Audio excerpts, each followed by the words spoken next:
Okay, so just going to take you through the official Garda potato bag that was issued to me at Shannon Police Station recently with the return of our hammers that were taken off us in '03 when we did the action.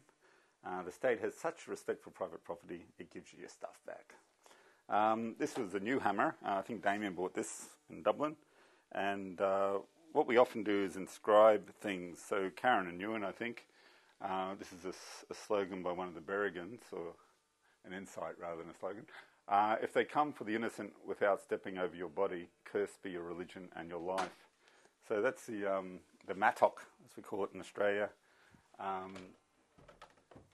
that Ewan initially used on the runway before I plucked it from her hands and tried to open the door of the hangar with it, and then used it on the plane.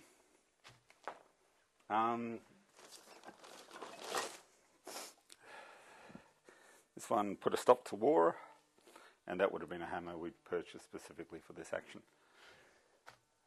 In Dublin, I guess we could do an ad for the hardware store. This one is the one with the history. This has done about $7 million American damage to B-52. We then sent it to England, and Chris Cole walked into British Aerospace wearing a white lab coat with British Aerospace Disarmament Division, Chris Cole, and he damaged equipment that British Aerospace was sending to Northern Ireland and East Timor to the Indonesians, and that has Maranatha and with the original B-52 swords into Ploughshares, and a quote from the Pope. So this would have been inscribed when we did the action the first time: "No more war, war never again." Pope Paul VI. This is hammered by the Irish, and this was bought specifically for this action. More familiar football fans, and Karen was carrying it. And when it's inflated, it looks about as big as Karen. Quite tiny, but energetic Scottish woman.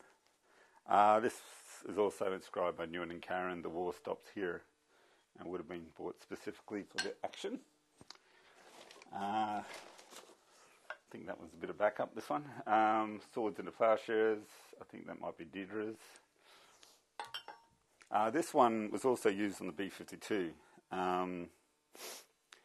Faith in something is freedom. So I think it's still got its FBI sticker on it there. And B-52 has killed and plans to kill children. Of course, the B-52 we disarmed in 91 at Griffiths Air Force Base had already been used over Indochina, Vietnam, Cambodia and Laos, and was nuclear equipped. But this hammer, apparently, I just learned out recently, it was sent by Moana Cole, who's now a barrister in New Zealand.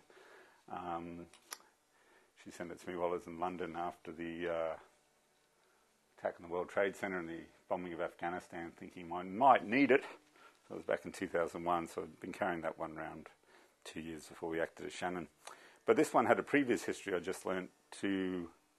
It used to be Greg Borchie's hammer. Greg Borchie's done about 5 Ploughshares action, so I'm not quite sure the financial damage of this one.